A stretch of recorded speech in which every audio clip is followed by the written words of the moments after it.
can't find this game, Slick. All right, live from I guess we're on. Live from Studio 6B. Aaron's like, good Lord, what's going on? What happened? 8 o'clock on the East Coast. Real America's Voice. What do you need, batteries? I do. Glad you're in. There you go. Just ran out. Batteries not included. Come on. What a show. Oh, God. Live from Studio 6B. Didn't I say that already? Yeah, it's Real America's Voice. We're off and running here. 8 o'clock on the East Coast. Slickster. Yes, sir. He's going to do some sports. So Slick informs me that there may be some people on Long Island that actually watch us. Oh, yeah. I was at town of Brookhaven today. I was not aware of this. Yes. Guy came right up to me. Loves the show. LFS6B. He didn't go, that show, B6 or whatever night. LFS6B, he knew right away. So he loves the show. Watches every night, he said. Really? Get it all the time on Long Island. Everywhere. He doesn't think anybody on Long Island watches the show. No, I guess if you have Dish Network or... Well, you got all the other Cuckoo, Roku, you know. But you got all the streaming Pluto. Listen, there's a big MAGA crowd on the island, you know, and through the huge. America First warehouse and stuff. I had like 100 people come up last weekend with General Flynn. Loves the show, love the network. All right, we'll see if they still love it after tonight. We're off to a rough start, but we'll see. Say that again. Slick's going to do some sports. Delgado's going to... Who knows what Delgado's going to do? He just got here. What? Yeah. What were you doing today that you were so late? I had to deal with a flat tire, and I was here on time. He just fell in a flying saucer. Would the mothership get back late today from your trip? Had to have the oil changed on. Earl. Where'd you go today? No, today Pluto? I was I was Uranus. What do you call it? I don't know what goes on at your house, but anyhow, I was working on what even is that for tomorrow. Oh, what even is that tomorrow? Nice. Yes. You want to give us a hint or no? You the jury. That's all I will say. Oh. You the jury. Yeah, you the jury. That's my hint. And Naked Hammer will have a hung jury, right? Yeah. Well, okay. I don't know. I don't get much from that, so I guess we'll see. I, of course, get to preview these before all of you, so... Yes, that's true. Yes, even before the guys on the show. So, all right, what even is that tomorrow? That'll be 9 p.m. Slick's going to do some sports. Big sports night tonight. We'll see if the Knicks can close it out. And, Indiana Fever. The Knicks will be playing tomorrow night, but it's the New York Rangers are playing tonight. They're playing the you told me the Carolina Knicks. Hurricanes. Well, I was playing with you. You got the Rangers playing Oh, it's tonight. the Rangers playing, Yeah. and you have Caitlin Clark playing again tonight. Big game 6 number for 2. the Rangers, yep. Yeah, the Rangers are going to close it out tonight. Right. David Zier's here. Mr. Zier, I know you're working on, not a lot of sleep. What's going on with you? How was your day? Wonderful. I was in the city at 3:30 a.m. Online to get into the trial. Covered the trial. Big day for the defense. I think reasonable doubt has been planted by the defense, both Tuesday, today. Todd Blanche did a great job. Cohen really screwed this whole trial up because they just portrayed him as a liar. Constantly. We'll go over that. Well, then portray him. He is. Yeah. You know, Scott Lebedo pulled a stunt in front of the courthouse. You can catch that in the New York Post and other things. We can't show you on the show what he did. But got a lot of international attention today. And I wanted to just let you know that I am very happy to be here. And I'll be back on the ground next week for the trial. There's no trial tomorrow because Barron's graduation. Were you invited? I remember when that was up for debate, whether he was going to be able to go to that. Were you invited, David? To Barron's graduation? Yes. No, I wasn't. But Donald Trump did give me a thumbs up in the courtroom today, which was very cool. But when you asked about the graduation, he's a thumbs down. Yeah, Thumbs down, pal. Don't push your No, luck. it was nice. And he had a lot of support today from Matt Gaetz, Andy Biggs, Anna Luna, other people, Congressman Good, the guy running against Congressman Good in Virginia. Which I thought was weird because you had the congressman and the guy running against him standing together at the press conference, I think. Yeah, the guy running against him is probably looking for the Trump endorsement. John McGuire's a Navy SEAL. I got to talk to him a little bit today. And he may be fine, but he's not going to be better than Bob Good. I'll just tell you that right now. Yeah. He's so there's a primary in like 24 days or something. Well, there's lots of primaries going on around this country. And, of course, I don't want to get into that tonight and depress everybody. But, you know, you know what? The Republicans do more damage to themselves as a party with what goes on in these primaries than anything else. We're always electing the wrong candidates. We just are. We're never electing the right candidates. And unfortunately, a lot of the candidates that get elected are getting elected because of that Trump endorsement, unfortunately.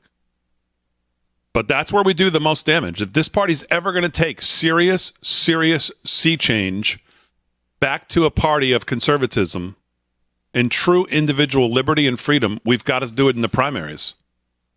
But we just sleepwalk through these primaries, and most of the incumbents win.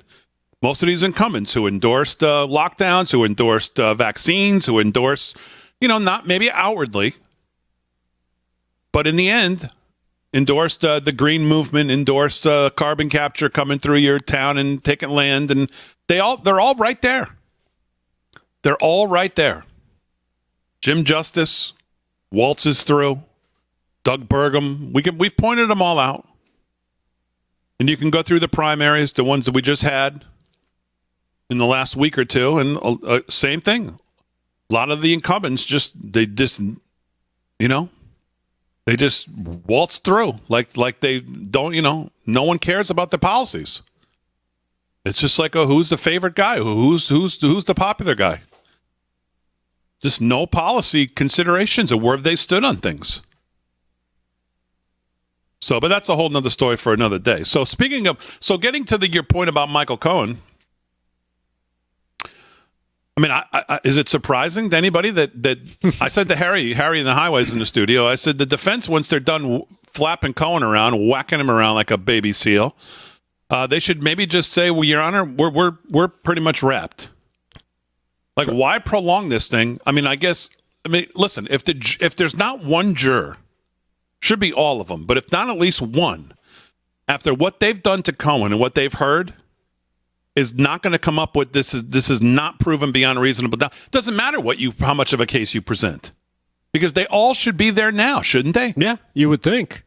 And I mean, that seemed to be the consensus. I don't know if you caught Anderson Cooper. I got a clip of him. The CNN clips today are endless. It's just endless. amazing. I was sitting behind him today. Because I wanted to throw up. The way you can see it for yourself when you hear him talk about it.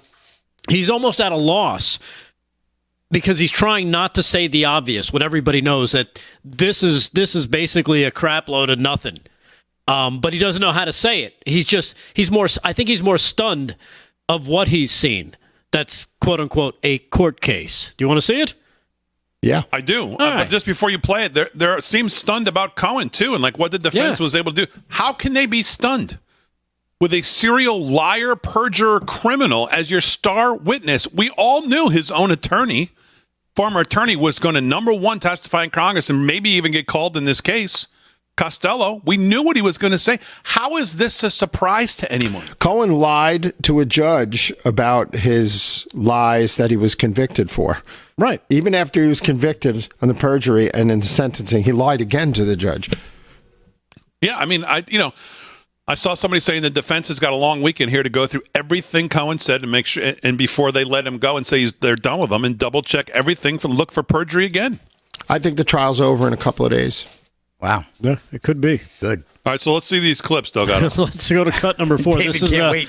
Again, Anderson Cooper just stunned, I think, in his assessment of what he just saw. Go. But Todd Blanche on his cross-examination today looked at the transcript of text messages that Michael Cohen had received and sent before that time frame, and there had been this series, I guess, of crank calls that Michael Cohen had received. It turned out to be from some 14-year-old. There was an exchange of messages between the alleged 14-year-old and Michael Cohen, and then Michael Cohen texts Keith Schiller at like 7:50 something or 7:48 p.m.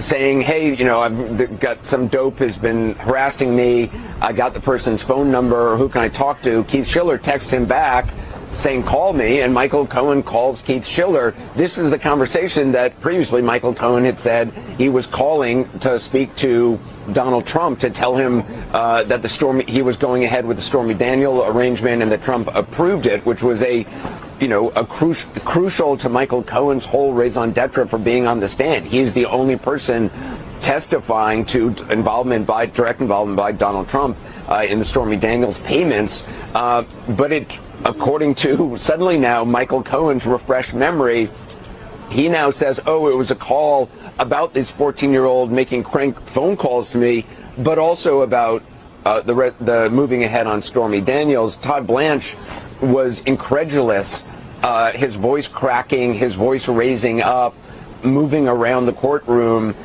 speaking, saying that what the jury doesn't want to hear. He doesn't want to say that he lied on guessing. It wants to hear facts. Yeah, he's saying everything else. It was an extraordinary cross-examination by Todd Blanche. And, Michael Cohen's, throughout the day, Michael Cohen, when he found himself in a corner, he does have a pattern of suddenly not understanding the question that's being asked, or seemingly one could say buying time to try to figure out how he wants to answer, but he definitely suddenly starts to, have Todd Blanche repeat questions and say, I don't quite understand what you mean, I'm confused by the question. But this time, Michael Cohen was cornered in what appeared to be a lie, I think, to many in the room. He finally and got had to the adjust suddenly his memory that he had just testified to on Tuesday. Yeah. So there you have it. I mean, just one of the many. Like you said, these clips are all over the place.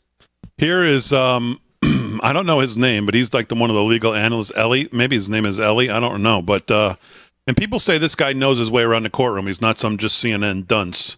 Here is his take. I don't think I've ever seen a star cooperating witness get his knees chopped out quite as clearly and dramatically as what just happened with Michael Cohen. I've certainly seen very effective cross-examinations of cooperating witnesses. I've seen aspects of their story cut into and called into question, but this goes to the heart of the allegation here, that phone call on October 24th, and it looks to the jury and to Anderson Cooper and Kara Scannell and Judge George Grasso, who are all in the courthouse, that was a devastating moment. Yeah.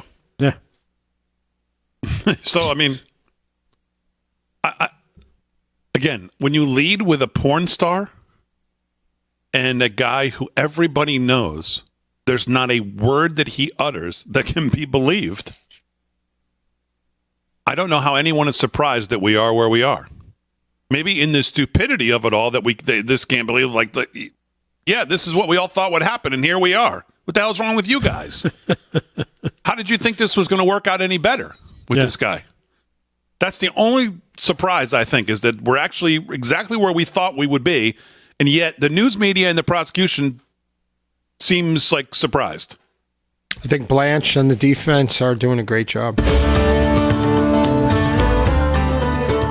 right, live from Studio 6B, just getting started. Sports news all coming up.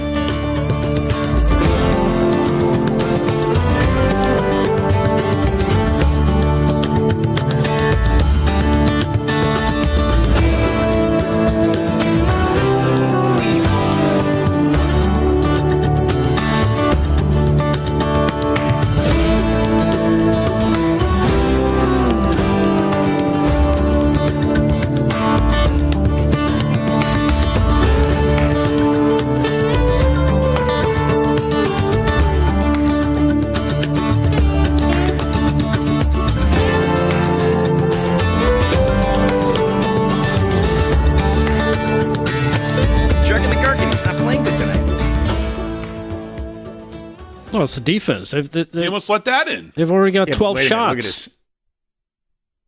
Yeah, definitely the defense. Hey, 22. Why don't you get the hell out of the way? You're right. Clear the guy out. You didn't clear him out.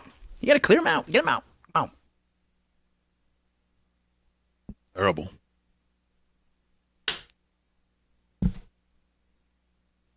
Absolutely. We're live in the chat, aren't we? Yes, we are. Hi, Chad. Hi, Chad. What's up, everybody? What's up? The great David Zia. David, you're going to be happy if the trial wraps up quick. You poor guy going in there, and God bless you. You going back to tomorrow? They're off tomorrow, right? They're off tomorrow, but they might. Rides with Harry. Oh, would you believe it took Harry? Did anybody? I quit. 4 hours to get him. 4 hours. No, yesterday. Where's Harry? Come on. 2 days ago, it took 4 hours to get home from the city, but they're going to probably go a week next week. Oh gosh. So, yeah, which is Try and speed things up. Come on, Shea McNary.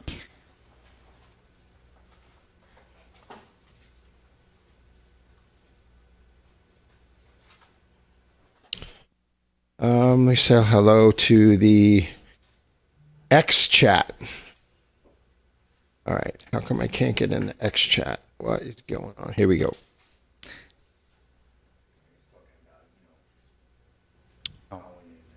Stormy Daniels.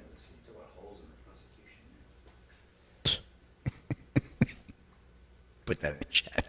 Speaking of stormy, it was really miserable in the city. Yeah. I was standing in the She's line. another hole in the prosecution.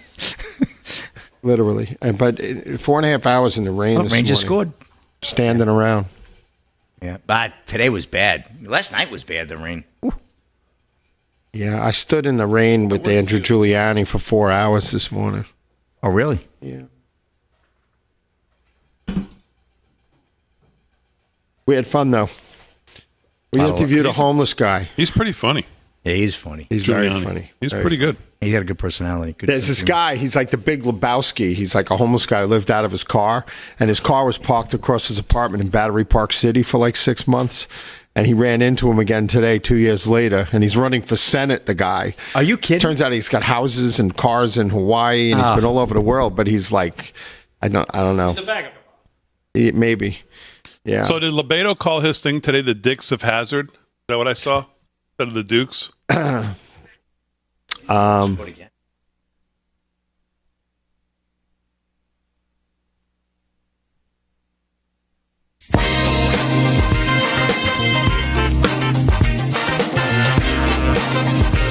right, live from Studio 6B on a Thursday night, man. Week's going fast.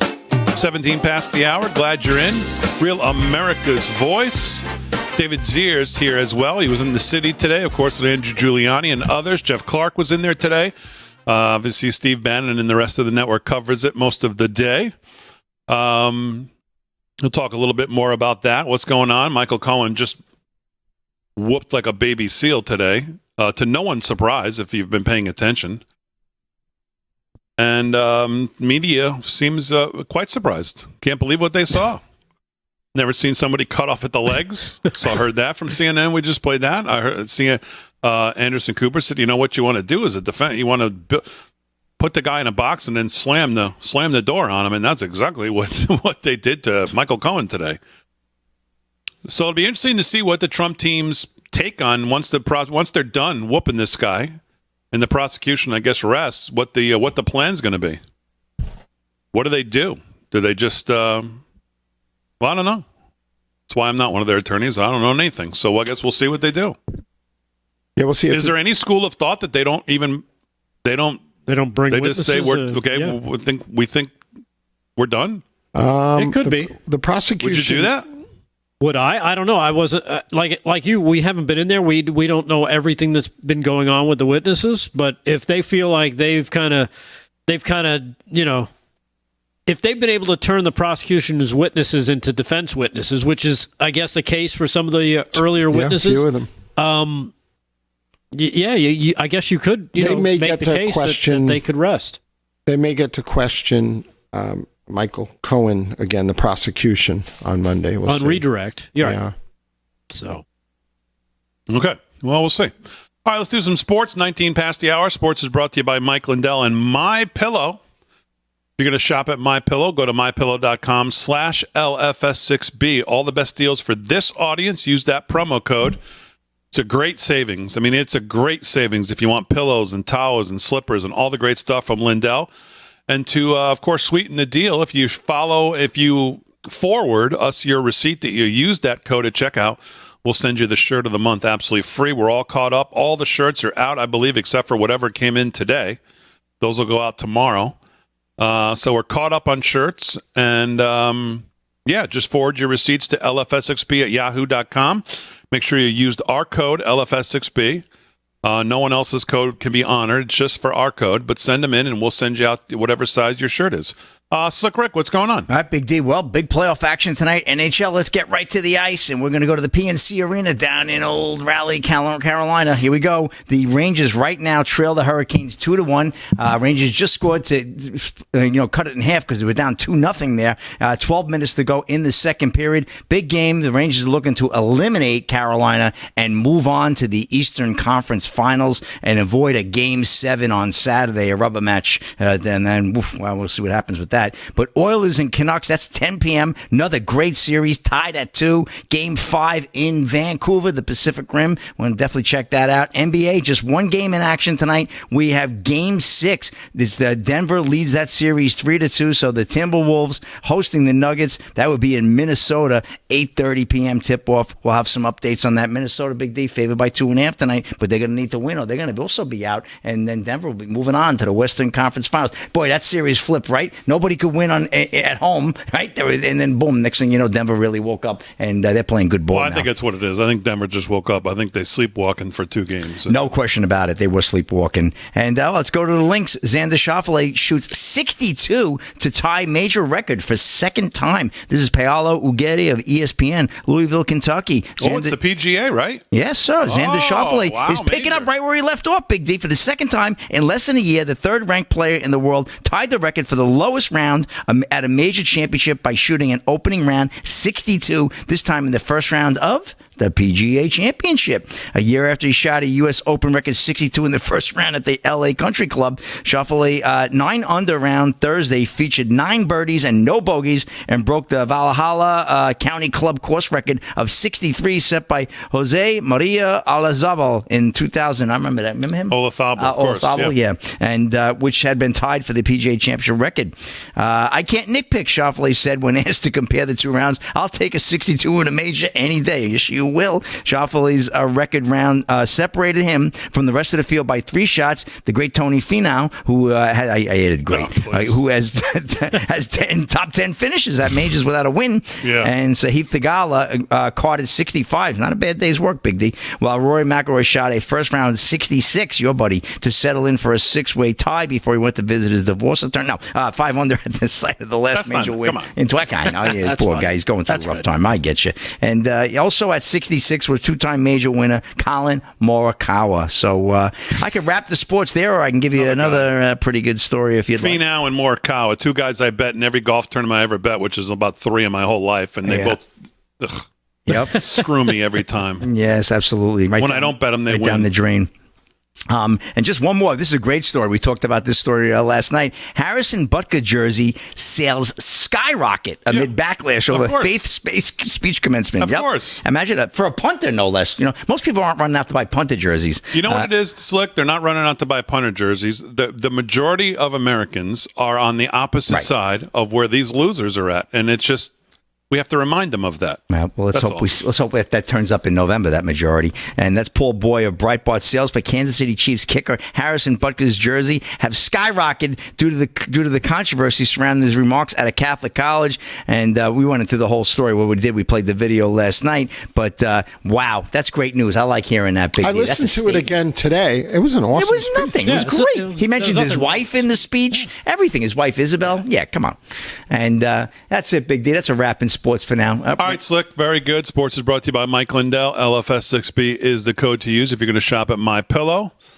Before we get to news, let's play this clip. Will Scharf, who I absolutely love, part of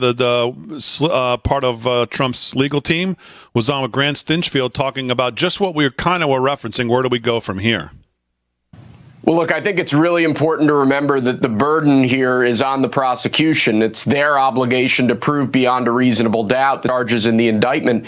If at the close of their evidence, they haven't done that, if at the close of the prosecution's case, they have not proven beyond a reasonable doubt every element of the crimes alleged, then the judge should enter a directed verdict. He should essentially dismiss this entire case before it even moves to the defense's case or to the jury. I think in light of the trial record in this case, a direct directed verdict is absolutely warranted in this case. So I hope it doesn't even get to that. If it does, our defense team, our trial team, and President Trump then have some conversations over who to call and who not to call.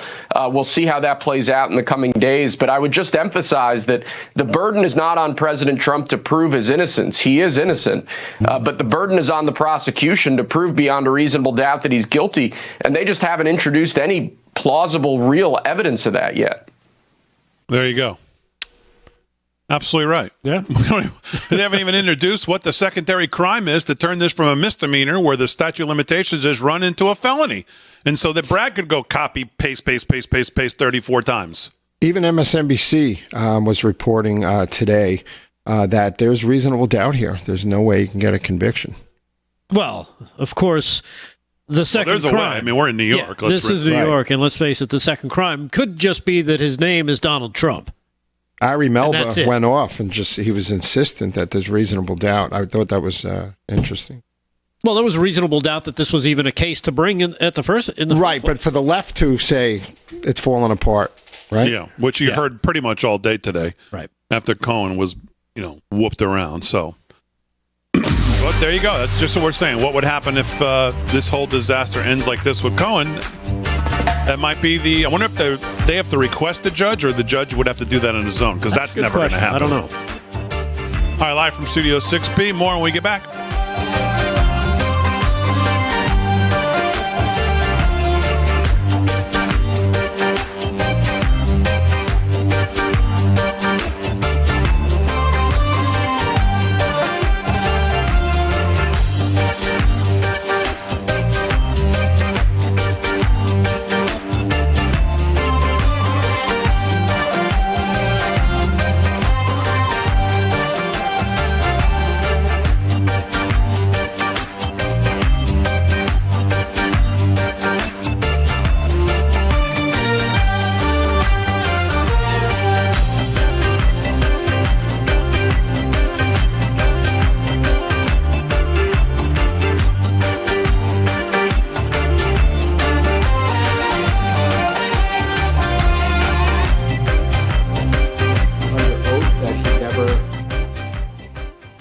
Wouldn't consider a pardon. Then later on, he reached out to Giuliani about getting a pardon.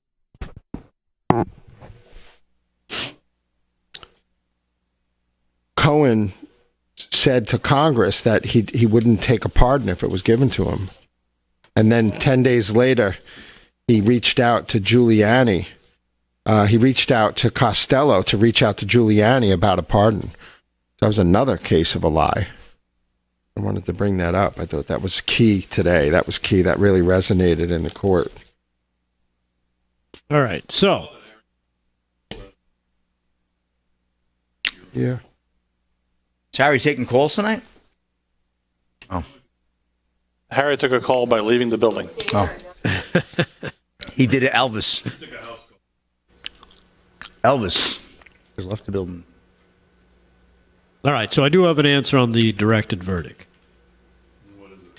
In the criminal trial, defense lawyer can ask for a motion to dismiss the charges, arguing the government has failed to prove its case. In effect, in both kinds of cases, the lawyer asks the judge to direct a verdict for the defendant. But this can also be done. It's called sua sponte, which means describes the act of authority taken without formal prompting by another party. So the judge can, without prompting from either the prosecution or the defense. We know that's not happening. Yeah. We know that's not happening. But it can happen. Right.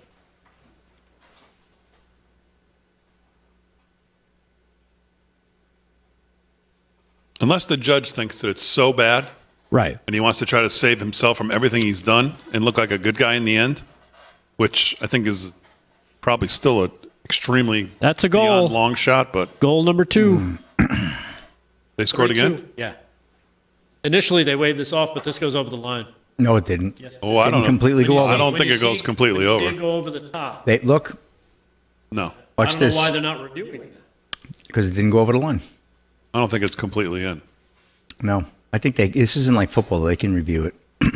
once they get a stop of action, I think they can call for a review. But it has to go completely over the line.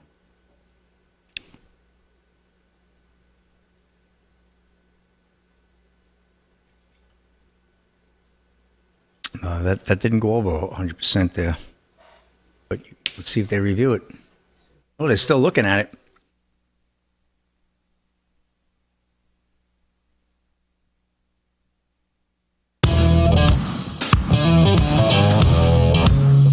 Should.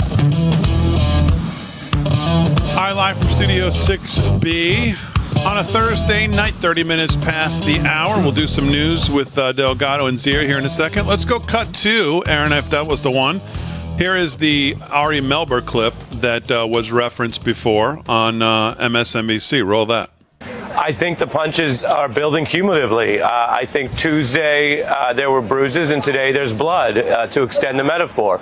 They're not done, and this is a back and forth process. I was listening to your reporting, following along like everyone. I'm going back in the courtroom next. I was just speaking to our colleague Lawrence O'Donnell, who spoke to MSNBC today as well. I think the collective view is these are moments the jury will remember, and they are instilling or adding possible doubts about Michael Cohen's long-term credibility. As I think everyone knows by now who's followed the trial, the question isn't has he changed his mind and retracted things. Both sides agree on that. That's not in doubt. The question is, does this guy still lie?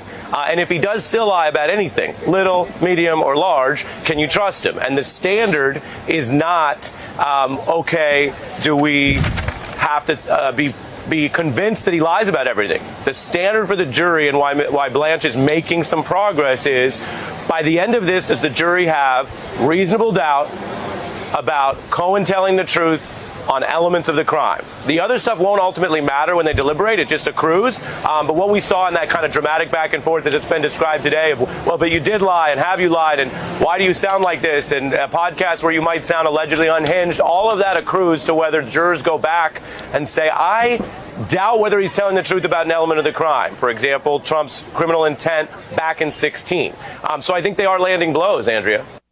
There you go. So, all right, let's do some news. News is brought to you by our friends over at 7Cells, 7cells.com. Use our code LFSXB, 10% off at checkout. What's going on, Rick Delgado? All right. Well, you know what?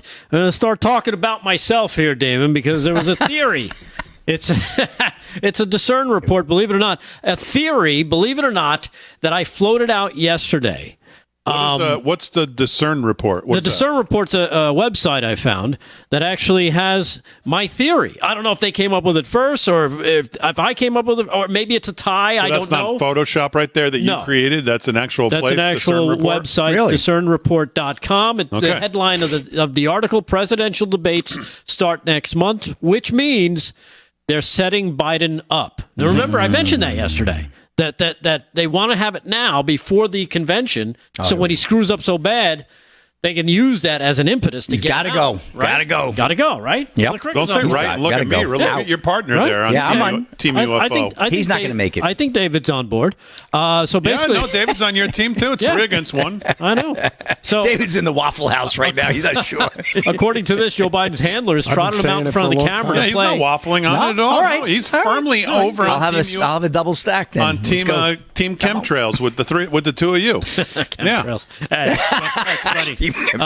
According to the America's First report, Joe Biden's handlers trotted him out in front of the camera to play one of his standard roles. His most common role is the dementia-ridden hair sniffer that, of course, his handlers delivered on Wednesday. They also delivered the angry old man on stimulants to sound tough so they could piece together tiny snippets into a debate challenge. Now, we played that yesterday, and I think most people have seen it, but here's the part from the article that kind of got my attention, and it's this. It's the part labeled, "It's a trap." Yes, kind of a Star Wars reference. With Democrats doing well in fundraising, there's no viable reason. And I think that was one of the things we determined yesterday. It's like, why would they do it now? Why would they do it before the convention? It's like a mini no viable reason. Here. Excuse me? It's like a mini what even is that? You and Aaron get together on these? Kind of. Just a couple things for Aaron's laughing. To help the news along. Yeah. There's no viable reason for an incumbent president to want to do an early summer debate. There are usually 3 fall debates to maximize viewership. Both Biden and Trump are exceptional cases. For Trump, the dates work. They fit around. But for Biden, the reason to propose such an early debate is ominous, it says. if they're able to pump him up with enough stimulants to make him appear lucid for an hour or two, then there's a chance he could actually continue to be the Democrat nominee. But, and here's the trap, in the likely event that he bombs from his severe lack of mental acuity, Democrats will have the predicate to replace him and the time to get their new candidate on most ballots. In other words, Joe Biden is walking into what will likely be his political swan song. Whether he knows it or not, he's being tested, and he's expected not to pass. So, interesting take. Not really. Kind of a... what do you mean not really? It's interesting. Yesterday I said it, you poo-pooed me. I don't think it's interesting because I think it's no chance of it happening. So it's interesting for you guys because you got to hold on to something. Well, we're holding on. You have to hold on to some hope after you heard that the second debate's after the. Come on, pal. What am I talking about? The second debate. Oh, the second debate. The second debate that he's not going to make it to? Of course they're going to schedule it. They're going to make it seem like, oh, yeah, he's going to be great. He only needs another 3 months to prepare for the second debate. I mean, whoever loses this, if I lose this, I'm just, but I mean, whoever loses this, never hit the end of it. Oh my God. What? Because you guys are taking such a hard stance here that he's just automatically out. He's not going to make it. The more and more, as time gets a little closer, more and more people are starting to see this as a viable problem for the Democrats of having Joe Biden be their representative. They can prop him up there, but there's no way he'll beat Trump in a general. Well, that's not that. I'm happy to get to that part. legally. Well, that's easy. Yeah, that's not the bet, though. That's the easy. bet is whether he's the nominee. You guys say he's not going to be. We think he'll be removed. And again, I think if the Dems was smart, they would remove him. Okay, now that's a big if, David. Now he sounds like he is in the Waffle House. Yeah, he is. Are you in the Waffle House? It's always been my are you position. getting the big slam breakfast? He's waffling. I think Michelle Obama does want to run. And if not this time, next time. I've been following her for a very long time. I think she's the only candidate that can do it. If there's a way to take Biden out, 25th Amendment, whatever they choose to do. But I think that Biden will not be. It's suicide nominee for the Dems to keep him in there. Sounds like he wants a side of sausage with those waffles, huh? No, he sounds like he's pretty much with you guys still. You don't believe he's going to be the nominee, right? I don't know, but I think I just don't see it. I mean, they can prop Biden up and give him like a booty juice and whatever they're going to give him, vitamin B, Coke, whatever. But he'll get through the debates. He'll get through the debates, because they'll frame it up. There's no audience. They're going to turn off Trump's mic in between, whatever they got to do. Trump's agreed to all this. He'll get through it. All right, so Zier is not with you guys. Well, I am. Oh, you are. I didn't realize the he's waffling. I didn't realize the injections he was getting was from his transportation secretary. I just don't see it. I don't see it. That makes sense. I don't see it. All right, so I don't see Biden staying in there. All right, so still three against one. We're clear now. Right. So, all right, we'll do some more news with Rick Delgado here coming up. More. Oh, sure. Yeah. You have more? Oh, yeah, I got more. More? No, we'll come back and do more. Let's do some with David here, the host of Breaking Point, 8 a.m. Saturday mornings. Get some real news here. What are you talking about? We'll get back to the CERN report. I love the Waffle outstanding House, show here. What's going on, Zier? There's like a billion of them down south. I know, like a billion awesome. of them. That's it. Fine dining. Well, there's a lot going on, in the trial. And there was a press conference with Matt Gaetz and Anna Paulina-Luna and Andy Biggs and everybody out in the park. But there were a lot of crazies out around Collect Pond Park, yelling, screaming, F words, anti-Trumpers. They're all nuts. New York City, huh? But I have a couple of clips for you here. I sat down with New York City Councilwoman Vicky Palladino on the real illegal numbers and crime and education and the previous administration failures and the America First warehouse the other night. I'll be airing that as my special last week. We have cut number 9, Vicky Palladino, not-for-profits and illegals in New York City. Now we have another left hook, and the left hook is the illegal immigration. And this also started under de Blasio. Tell us about the programs, the not-for-profits, even like Catholic Charities and other groups. And our Ben Berquam is a top border correspondent in the country. They're giving money, bringing them up through the Darien Gap, giving them birth control, giving them debit cards. Mm-hmm. But that translates directly to New York City, right? Absolutely. What we have happening now is non-for-profits now run our government. We have given up our government to non-for-profits. Instead of us having our government employees are around 321,000 right now. And what we have done is through de Blasio, through Thrive New York, and through all these, this was all manufactured.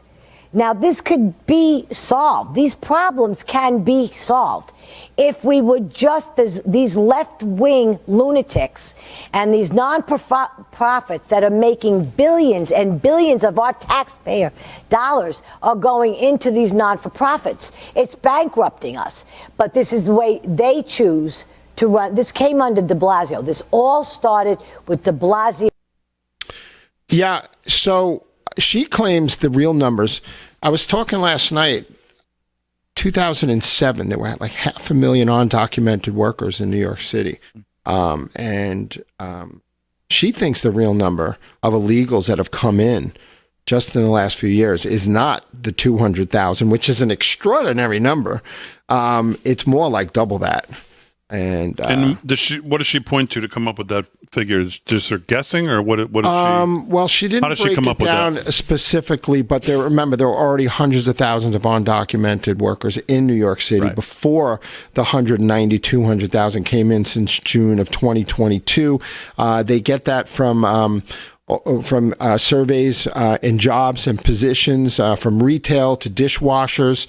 And in 2007, 54% of dishwashers were illegal. So it's been a long history in New York with that, but it's different because now it's costing the city something like $1,500 a day per alien family, and the resources, and cutting the budget $12.5 billion, to make up for the cost. The state's only given them $2.5 billion from Governor Kathy Hochul to deal with it. And the city's a mess, and it's all while this incredible crime, 17-year-old girl gets stabbed in the neck the other day in Queens and killed. The other girl gets a belt around her neck and sexually assaulted between cars. There were 2 Jewish kids beaten, I think, by a black man the other night on the sidewalk in Brooklyn while they were playing. The crime, the 11-year-old girl gets slashed in the face on the east side of Harlem. While all the resources in Manhattan are going to, like Trump said this morning, I was in the hallway for the press gaggle with Trump, and he was saying how, you can't get within 3 blocks of here. It's like Fort Knox with cops. And all the resources that they're dedicating to this trial, these guys could be out fighting crime. Right. And according to her, it's these NGOs, these non-governmental agencies who are now running the government. They've expanded. There was one, I forget what the name of it was, that a couple of years ago, I think 2021, they had a revenue of like $50 million. It's now up to 220 plus million. The NGOs. The NGO quadrupled the amount of money they're getting from us, the taxpayers, to work against us, the taxpayers. And you've got the government, the elected officials going right along with the plan, whatever you guys want, because they think, well, you got money to spend on campaigns, and I got a campaign, and I need money for my campaign, so they're going to play along. Yeah. It's all, and they're doing it with our money, and that's the most insane thing. And then Ben Berquam says, down in the Darien Gap from Colombia to Panama, coming up through the jungle, it's the UN that's funding 9 different agencies down there, including Catholic Charities, one big Jewish organization, and others. Giving checks, giving birth control, giving money, and that's what's going on. Left Hand Patriot on Twitter says, LFSXB, I'm on Team Chemtrails. So, yeah! All right. Boom. You guys got another one. That's it. Follow the plume. That's right. All right, we're back after this.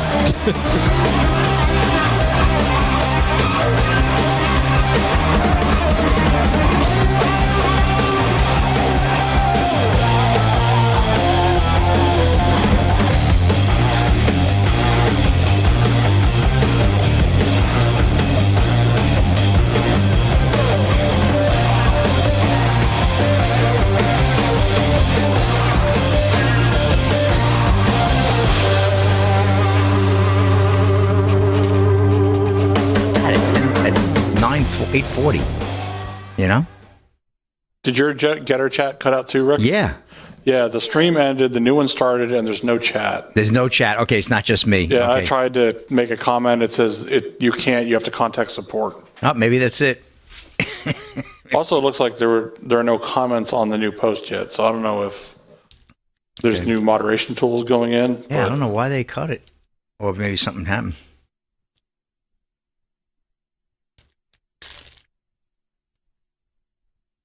We're down in the Getter chat.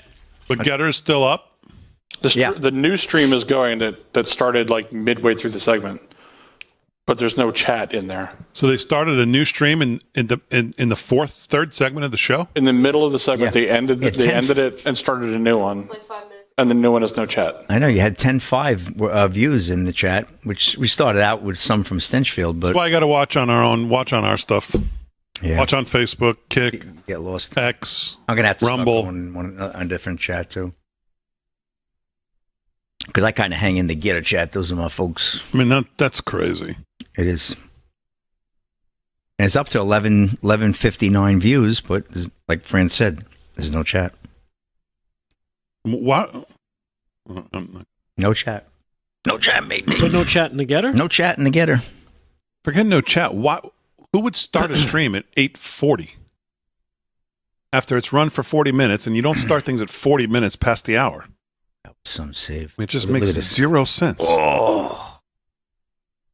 Shesterkin made a save that saved the game because if the Rangers go down 3, they're finished, but they're still in the game. It's only 2 goals.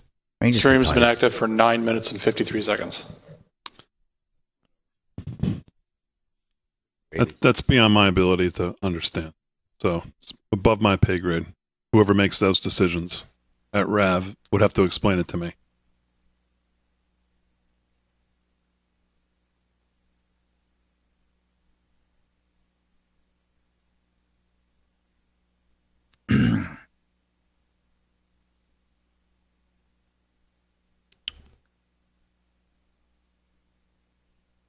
I'm on the Rumble chat. Howdy there, Rumblers.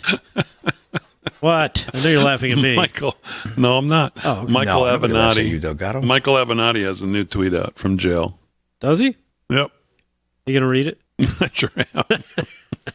You bet your ass I'm going to read it. Who would have this on their bingo card?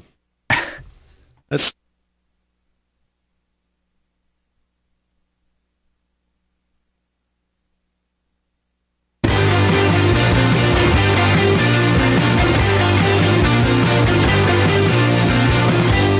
All right, 13 to the hour live from Studio 6B on a Thursday night. Glad you're in. If you're watching us on our social media, I want to thank everybody who's watching on Facebook, Kick, X at LFS6B, YouTube at LFS6B, all the LFS6B socials where we're streaming not only obviously the show, but during the commercial breaks as well. If you're on any of those, make sure you like and subscribe, comment, share, whatever you can do. All the interaction helps the algorithm get it out there. X crossed over 17,000 last night. That's a quick 5,000 from when we started streaming. We were at 12 when we started streaming. 17,000. We'll hopefully get that to 25, then to 50, then to 100. 116,000 now on Facebook. So wherever you're watching, make sure you like and subscribe and share and comment and interact. That's the most important thing, is to have some interaction with the video. We appreciate it. David Zier's doing news. Rick Delgado's doing some news as well. So Michael Avenatti's out. I mean, who has this on their bingo? Who has Avenatti on their bingo card for 2024? Basically, all of a sudden now being a big, not, I don't want to say Trump supporter, but being the truth in what is going on at these cases. Here's Avenatti tonight. Yeah. Cohen's testimony is a light plane crash with no survivors. That's not funny, but I mean, it's just the way he uses it. When Blanche is done with him, Cohen's dental records will not be sufficient to identify him. What a disaster for D.A. Bragg, the prosecution, and all of those on the left who thought Cohen was the quote-unquote savior. Yeah. You know what's kind of ironic about that, as he, I guess, has that message sent from his account from jail, is that the the left also thought he was going to be their savior. Yeah, he was. Remember? He was going to be up. He was going to be on the debate stage this year, we were told. He was going to be running for president. He was going to unseat Trump. People were like, oh, my goodness, this guy is wonderful. CNN breathlessly putting him on. He had so much credibility. I mean, how could you not want to have this guy as your president? Avenatti said a couple of weeks ago, several weeks ago, that he disagrees with Trump on 95% of the issues, but he can't watch this political persecution, basically, to paraphrase. I mean, every third commercial that you came back from CNN, it was like, we want to welcome now to the Michael Evans. I mean, he was on every show, every hour on CNN, breathlessly. And, of course, they told us he was going to run for president. That's how great he was. They said he was so credible. Yeah. I think even on The View, I mean, they were fawning over him. That oh, my goodness. We were all shaking our head on this side of the fence. Like, this guy's... Well, it's the same thing with Cohen. Like, why would they bring him as their star witness? We all knew what he had already said and testified to in Congress and in other court documents, and then we heard what his attorney was saying about him. We knew he was a liar. Yeah, Damon, I just wanted to bring up... because, they basically exposed Cohen. He was so adulatory to the Trumps. They're my surrogate family. I'd take a bullet for them. He's making $375 a year plus $150,000 bonus. His parents bought Trump properties. They were great to him. But they brought up this pardon. So Cohen lied to Congress. Saying he never would take a pardon from Trump. And then 10 days later, he's on the phone with Costello asking Giuliani to look into a pardon because he claims that the prosecutors were threatening to indict his wife, and he did it to protect his family. But Cohen went scorched earth even on the state prosecutor's office and the Southern District of New York, calling them effing animals and stuff. So he hasn't made any friends along the way. Yeah. Here. But you know what it is? It's the left. They react so much on emotion. They just they need something to get Donald Trump with. They don't care what it is. They don't care if it's real, if it's fake. They just want it. So they look past, they stop thinking with reason, and they base their reactions on emotion, going, this has got to be it. We've got Cohen because he's the inside guy. Don't look past the part that, well, he's probably lied about every single thing you think about, when you think about Michael Cohen. They don't care because he's against Trump, and oh my goodness, that makes him inside. It makes him flutter. It gets him all tingly down beneath. And then, of course, you end up with what happened in court. Yeah, and Blanche brought up quotes that Cohen made. I think this was a tweet. I wrote it down today. It said, "I hope Trump goes to prison. Revenge is the dish best served cold. Thinking about Donald Trump and his family sitting in Otisville makes him giddy." That's what Blanche said, that Cohen said. So, unbelievable.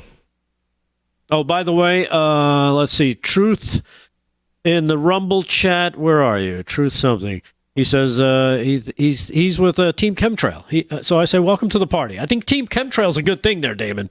I like it. It's catchy. You have a lot of members with you. Guys, Blanche also said about Cohen, the judge was giving him a lighter sentence, Cohen. He could have given him more than the 3 years in Otisville. And because he pled guilty and he accepted responsibility. But while he was accepting responsibility for what he did, he was still lying to the judge. So even after the judge showed him leniency, he was still lying to the judge during the sentencing. Pretty incredible, Cohen. I mean, yeah, I guess pretty incredible to somebody like you and me or whoever, just is not a serial. But when you lie on the level that he lies, there's no line between okay, I've done enough, right, and I need to straighten out. There's no line. No line. So he doesn't look at it that way. So yeah, it is amazing, but it wasn't amazing to him. So yeah. All right, let's do some sports. 53 past the hour, 7 till the hour. Slick, what's going on? All right, let's get you back to Raleigh. And we got Easton's second round, Game 6. Right now, the Rangers leading the series 3-2, but trailing the Hurricanes 3-1. Hurricanes looking to force a Game 7. Right now, it's intermission going into the third period. Mark it down, though. Rangers goalie Igor Shesterkin made a phenomenal save with about 40 seconds to go in the period. That if the Rangers could come back, they're going to look back on that save because it would have been 4-1. And usually 3 goals at the end, it's really tough. Although Vancouver scored 3 goals the other night in the third period. So we'll keep an eye on that. And speaking of Vancouver, they're hosting the Edmonton Oilers. That's a Game 5 Western Conference second round series tied at 10 p.m. puck drop. NBA action, Western semifinals, Game 6, Denver up 3-2. Right now, the Nuggets are also up 9-7 by 2 over the Timberwolves. 7 minutes to go in the first quarter, so very early, especially in an NBA game. Big D, you mentioned Caitlin Clark. She's getting smoked by the Liberty, 81-58. That'd be her Indiana Fever. Right now, Liberty are taking it to them. 5:38 to go in the fourth, so that'll be a second game loss for her. I believe she only has 9 points tonight, Big D. She's like 2 of 7 from the field. So, it's going to take her a little time to get used to it. But that game that she played, that opening game the other night in Connecticut, Big D, it was the most watched WNBA game since 2001. That's amazing. Wow. So that's definitely making noise with the league and changing things around quite a bit. And, Under Armour CEO Plank warns of plunging sales and layoffs ahead. Here we go. Biden economy continues. John Carney of Breitbart. Under Armour is walking the plank again. On Thursday, the company reported earnings that fell short of Wall Street's expectations. And Kevin Plank, pun intended, the company's co-founder, who returned to run the company in March, warned that reviving the sportswear brand will take time. Plank said the company expects more than a 10% decline in sales this fiscal year and plans to implement additional layoffs as part of the comprehensive restructuring plan. After dipping initially following the disappointing quarterly results, shares rose on Thursday morning after Plank Sports spoke with analysts. We are simply spread too thin. We have too many products, too many initiatives, too much of everything, too much Biden. So anyway, long story short, not good for another big brand. We had Red Lobster on Long Island closed several locations. Yeah. Say what you want about the quality of the food, but that was a big place, and they just closed. They're going possibly Chapter 11. I worked at Red Lobster in 1988. Really? It was really clean, and it was much better back then, but it was really clean, and they had good food. Yeah, talk about a callback, right? All right, hour 2 coming up live from Studio 6B right after this.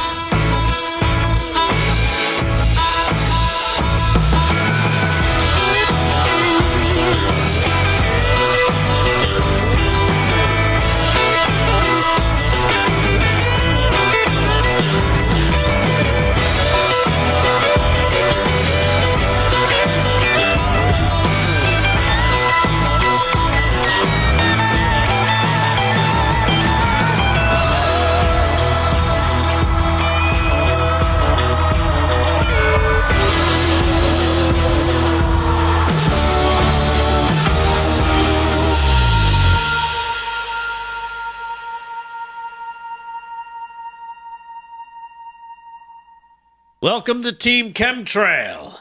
I like that one. Maybe we get shirts, Team Chemtrail. Oh, it's going to be glorious. Glorious. Let's see. It was Truth 28, actually. In the Getter chat. A lot of people, I guess, having problems with the Rumble chat, so they're making their way, Getter chat, so they're making their way over to Rumble, where you can find us, LFS6B. Go to our chat in there. And you can watch the show. You can watch in between segments, of course, because we're on. And, of course, you can chat as well. The problem with the Facebook chat is if I write a comment and I put somebody's name in it, it autofills it with the first name it finds in the search. And it's not the right person that I'm answering. So I got to monitor it as I type it. Does that happen to you? Yeah, it always happens. But Rumble's doing good. People are gravitating there. I'm on the Rav Rumble. I'm not on the. How many people are in the Rav Rumble? Now I lost it.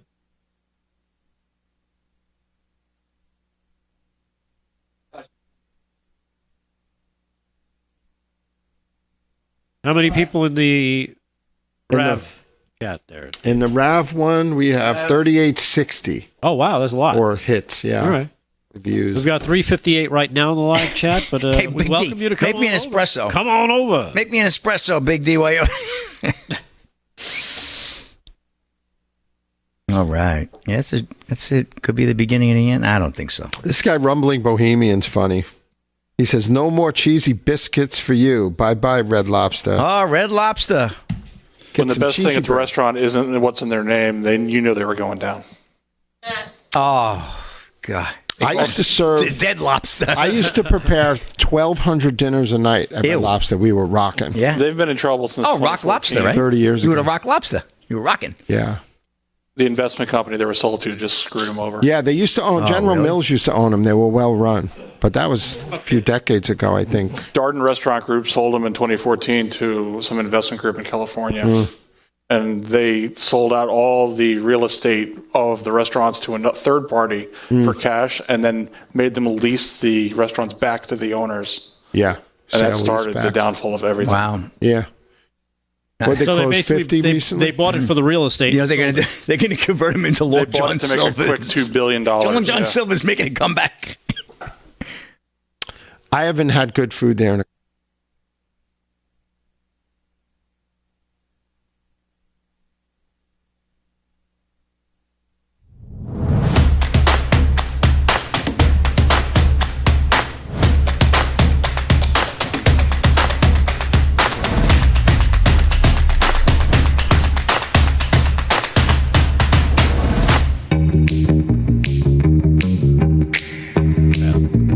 All right, hour two, live from Studio 6B on a Club Thursday night. Glad you're in. Slick Rick's doing sports. Man, I thought the Rangers would close this thing out tonight. Oh, yeah. Well, it's not over, you Looks Big like D. no go. No, you got a whole period. Sit Game tight. 7. Dreaded 2-goal lead. Dreaded 2-goal lead. Rick Delgado's going to do some news here in 1 second, and David Zier is here as well. He'll do some more news here in hour two. Glad you're in. The other big story of the day, if we have some time, we'll get into, of course, is Biden and his executive privilege claim over the audio. So he's basically inserting executive privilege to protect a audio from the special counsel's office that shows what we all know is that he's an imbecile. And so we'll get into that a little bit in hour two if we can, because that's probably the other big story of the day. We'll do some more sports and news, but right now we'll start with some main news. What's going on in the world by Rick Delgado. And of course, that's brought to you by 7 Cells, 7cells.com. With Delgado, what's going on? All right. Well, I got no news from Maine, but I do have this news coming out of Slovakia, if you're interested in this. Story I forgot to get to yesterday. As the Slovakian Prime Minister, Robert Fico, is shot multiple times and is in life-threatening condition. Basically, what happened, he was coming out of a building, and he was confronted by a suspect who was then taken into custody after he shot him 5 times in the chest area after Slovakia's Prime Minister, Robert Fico, was leaving the capital in Bratislava. A statement from Fico's Facebook page says he's been shot multiple times. Is currently in a life-threatening situation. He's expected to receive medical procedure. It added, noting that the next few hours will decide. And again, that was late yesterday. According to the reports after that, he came out of surgery, is still in critical condition, and it's considered extremely serious. Utterly shocked by today's brutal attack on Slovakia's Prime Minister, Robert Fico, which is being condemned in the strongest possible terms. Slovakia President Zuzo Kaptuva wrote, President Biden condemned the attack, calling it a horrific act of violence. He says, Jill and I are praying for a swift recovery, and our thoughts are with his family and the people of Slovakia, though he has no idea where they are. In the wake of the shooting, Slovakia's major opposition parties, Progressive Slovakia and Freedom and Solidarity, canceled a planned protest against the controversial government plan to overhaul public broadcasting that they say would give the government full control of public radio and television. So, as you can see, it's also worth noting, about a week or so ago, Robert Fico, the Slovakia Prime Minister, came out against the WHO and their attempts to get everybody on board with this pandemic treaty that they want every country to sign on to. He came out very hard against it, and let's face it, it looks like, and from all indication, it looks like you go against what they want, what the global elite want, and things happen to you. And in this case, 5 shots to the chest. Yeah, the Guardian out of England is saying it's a lone wolf, but who knows, right? A lone wolf who's been identified as a leftist. Yeah. So they usually are leftists. They usually are. Yeah. So kind of a crazy story coming out of Slovakia. Are you tying the attempt on his life to? I'll make no bones about it. You see those skis? I'm going to go over those skis and lean way over them. Oh. I think it's all tied together. Do you think it's tied to him objecting to Yes. Well, think about it. The WHO is run by leftists. He wants to make sure that his country stays, kind of by itself. Doesn't sign on to this agreement. And what do we see when we see people deviate from what the powerful and the elite want? Bad things happen to them. So it only stands to reason. Why would this guy shoot him? Did he crap in his cornflakes one morning when they were kids? Is this some trying to get back at him for something that happened in his life? Probably not. Anyhow, I'm just making it as simple as possible, at least in my head. Anyhow, you were talking about the executive privilege. That was going to be my next story. Do you want me to dive into it, or you want to take the lead on that? Yeah, you could dive into it. Go ahead. All right. This I'm taking from John Solomon's Just the News. He texted me about this story. Biden invokes executive privilege to prevent release of recording with special counsel Robert Hur. The Justice Department's legal counsel said the recording should be considered protected by executive privilege. Chairman Comer says the claim changes nothing and vows to continue contempt proceedings.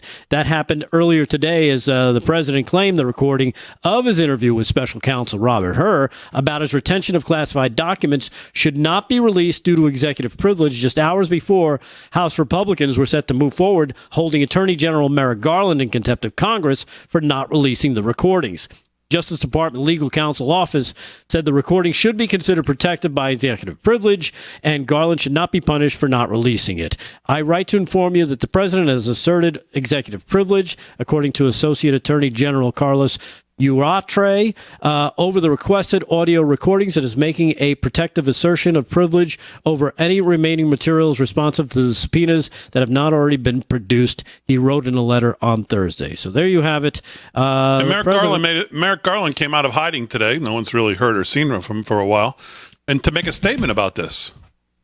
And actually got in front of the cameras and talked about how the Justice Department is this trusted almighty power of the federal government, and it's you should be held higher than our esteemed Congress. He says, so he's this unelected, the unelected branch, I guess in his mind, is should pay no attention to the elected branch that has oversight over them, that actually is elected by us, the people, where he's appointed by this numbskull in the White House, and their position now is that they can suppress the release of this evidence that the House has demanded to hear in order to help Joe Biden politically, is basically their position today, according to Merrick Garland. I think I actually have Garland's. Well, why don't you keep going? I'll get Garland, basically. But that's basically it. Yeah, that's basically. Biden asserts executive privilege to safeguard a tape that makes him sound like what we all know he is, that law enforcement conducted with him, about his criminal mishandling of classified information, and the fact that he's gonzo upstairs between the ears. Yeah. And we talked about this, too, about how important these tapes would be. Aside from the transcript, the transcript doesn't really paint the picture. It tells you the words, but once you hear them in context and hear them in the conversation, hear how they're presented and the nuance of the words and how they're said and what is being said and the stammering and stuff that comes along with it, it paints a completely different picture than what you'll get when it's written. Because let's face it, as anybody who's read any book, people always complain, the book was way better than the movie, because in the book, you can paint the picture of what you want it to look like.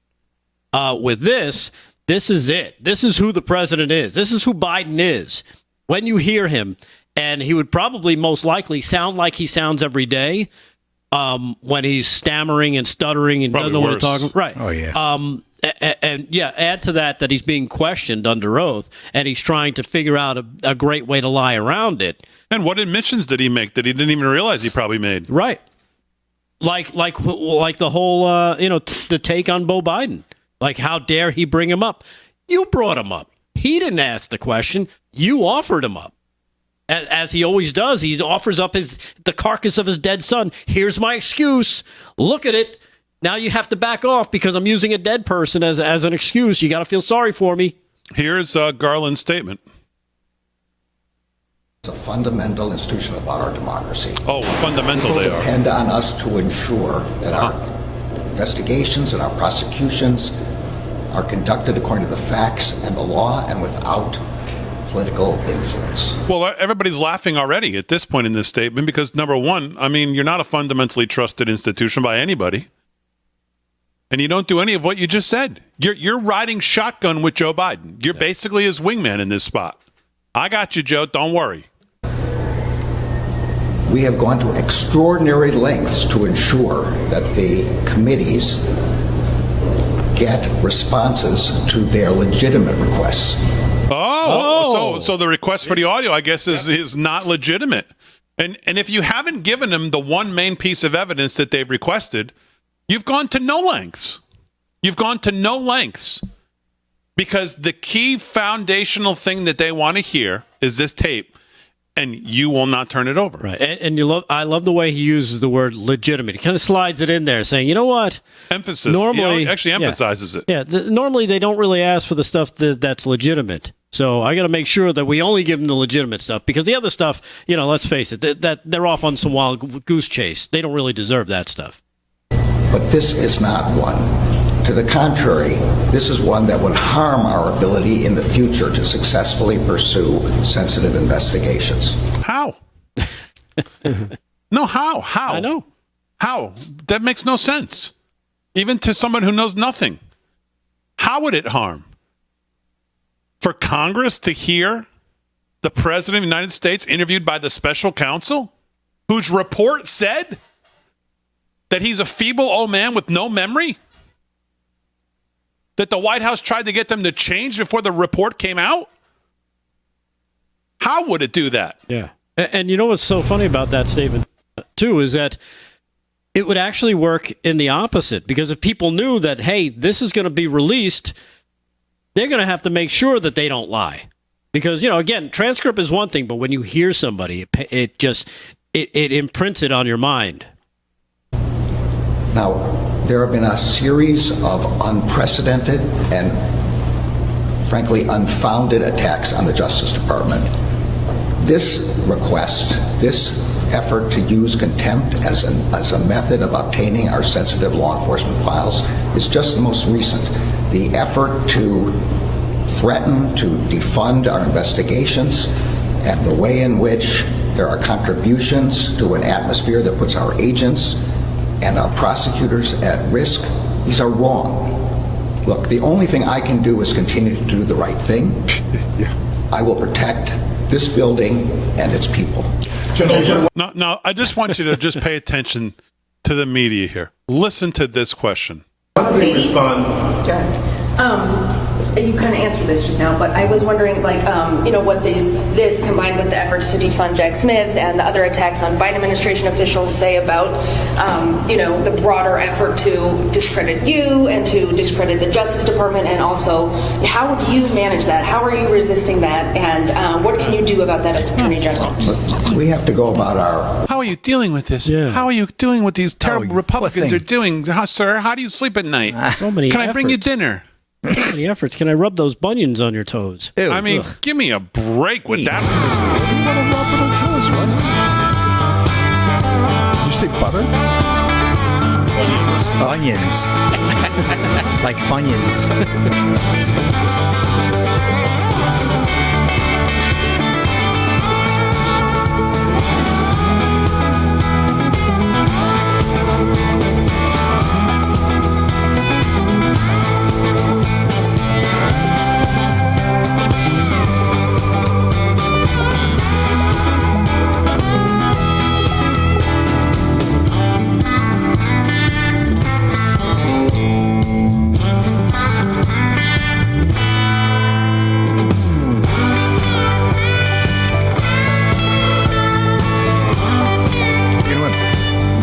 Yeah, momentum shift. Hey, B-Wag on the Rumble chat says, we need Team Chemtrail t-shirts. Damn it. Make it happen. Okay, you'll have them. I don't think that's going to be a huge seller, though. I don't think so either. Super Cymatic, welcome to the I'll make Rumble a couple for you guys peeps. if you want them. Yeah. Captain Proton is here. Feeble old man. They're laying the groundwork for it. Oh, this Shesterkin saved that one too. How's the YouTube chat? I don't know. I got to go there. They weren't happy with me last night for whatever reason. Last night. What's up, YouTube? I'm in there. We got Amy, Tommy Viper. Tommy Viper! Yeah, what does he say about the Get It chat? He knows. Well, we got word it went down, and last time it happened, it was down for the night. RavMod 2 just contacted me, and she asked us to who took it down? Go to Rumble. It just went down? The other chats. It's just a glitch, yeah. I wanted to ask everyone in social media out there, in Facebook and YouTube and X and all the platforms, is everybody's computers going haywire over the last week or two, or is it just me? I feel like every electronic in my life is skitzing out. No, I had that the other day at the house where for some reason the router especially socials rebooted and everything, but everything's back. I'm in the middle of Facebook, it turns off on me. I'm in the that's middle. because you're being watched. Oh, Timberwolves. Maybe. Yeah. Look at Minnesota, Big D at home. Yeah, mine's been fine. Just because you're paranoid doesn't mean they're not out to get you. Did they show up tonight? No solar storms? Minnesota? Well, I'm thinking because the flares and stuff. I don't know. Solar storm. They didn't cause enough damage. No. What about with the phones? My phones suck for the last 2 weeks. Well, that could just be your service because it could be that Mercury is in retrograde. Is Mercury in retrograde? If so, it causes a lot of disruptions. Well, my stuff doesn't work here just because it's old. Yeah, right. The black hole. I'm dropping calls. I'm all over, and I have 2 different phones. So you're very important. I'm very important. I carry 2 phones. One for my bookie. And one for your nookie. That phone never rings. I knew you were going to say that. Oh, look at this penalty here against Carolina. Ready He's going to tie it up. They might not even go to overtime. The Rangers might win it in regulation. They're going to win. Series is over. I'm just thinking, are these like test runs to wipe out all our social media?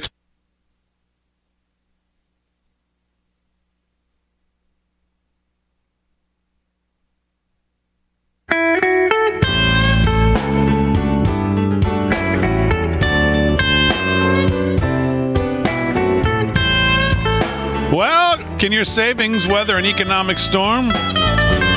Think about what you put away for the future. Inflation can render cash worthless. Real estate can crash like in 2008. Economies built on a mountain of debt can fall like a house of cards. There are very few physical assets you can invest in that can stand the test of time, and of course, gold is one of them. Gold has withstood as a valued form of currency for a millennia.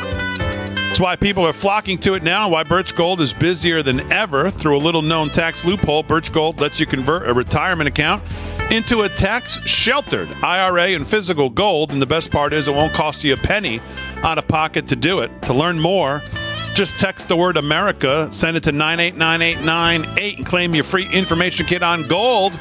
I'll ask you one more time, can your IRA or 401k weather even more of an economic storm, downturn? If not, call the people that Rav trusts, and that's, of course, Birch Gold. Text America to 989898 and secure your savings today.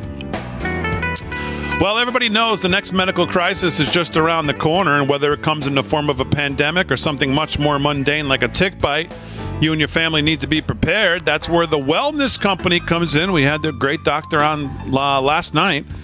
You know the Wellness Company. We've had Dr. Peter McCullough on as well. The Wellness Company and their doctors are medical professionals that you can trust, and their new medical emergency kits are the gold standard when it comes to keeping you safe and healthy. Be ready for anything. This medical emergency kit contains an assortment of life-saving medications, including ivermectin and Z-Pak.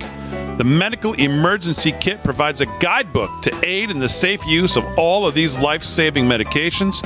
From anthrax to tick bites to COVID and even to a bioweapon like the plague, the Wellness Company, their medical emergency kit is exactly what you need to have on hand to be prepared. Go to www.twc.health/voice, www.twc.health/voice. Use promo code VOICE for an additional 10% off. All right, 19 past the hour, live from Studio 6B. Let's do some sports. Sports is brought to you by Mike Lindell and MyPillow. Use our code LFS6B at checkout and then send us your receipt showing that you used our code, and we'll send you the shirt of the month absolutely free. Trump 2024, Take America Back, another one of our great election shirts. And, of course, June 1st, we start giving away the new Biden 2024 election shirt, which is on the site now at livefromstudio6b.com. We'll start giving that away for free if you want it. Someone requested it today, right, Aaron?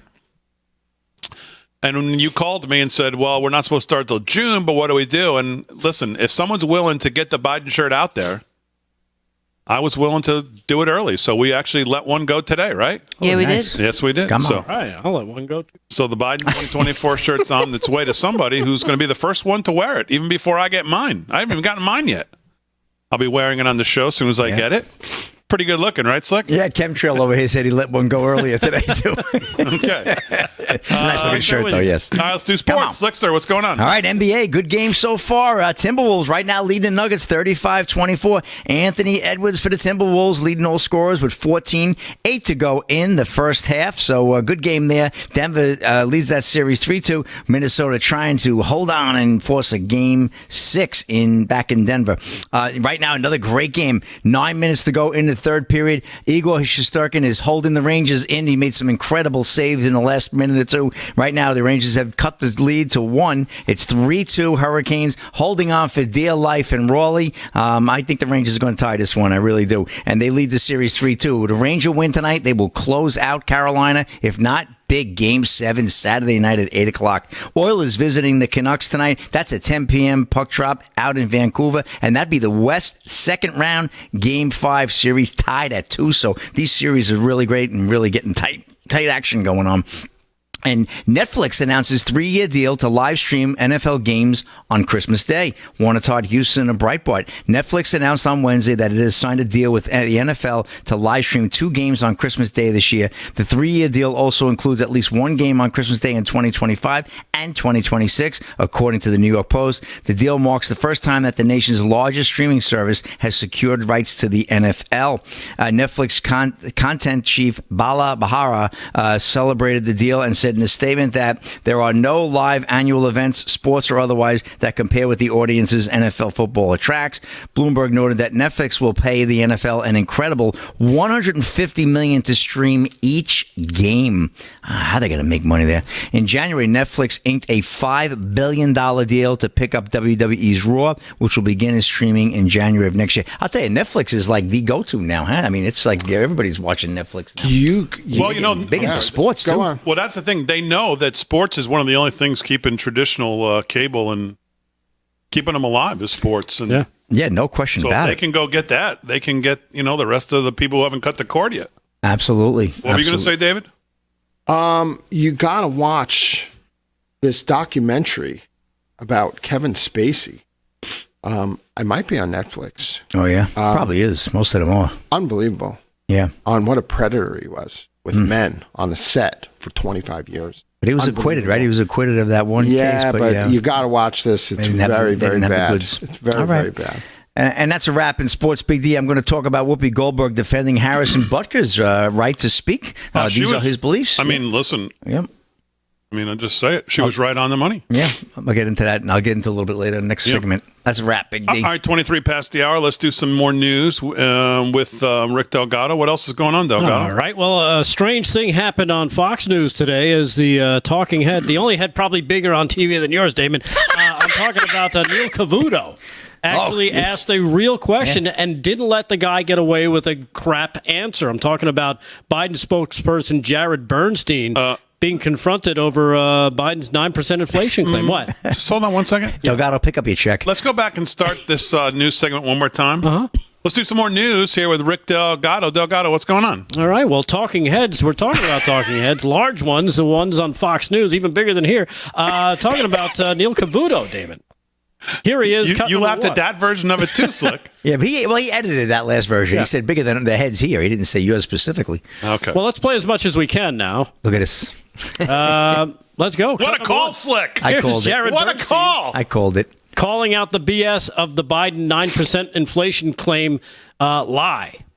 Jared, why does he keep saying that? You're his top you're the head of the Council of Economic Advisors. Do you ever whisper in his ear, Mr. President, just to be technical about it, it wasn't 9% when you assumed office, it was 1.4%. It got as high as 9% in 2022. You brought it down from that, but it was never, ever, ever 9% when you came into office. So why does he keep saying it?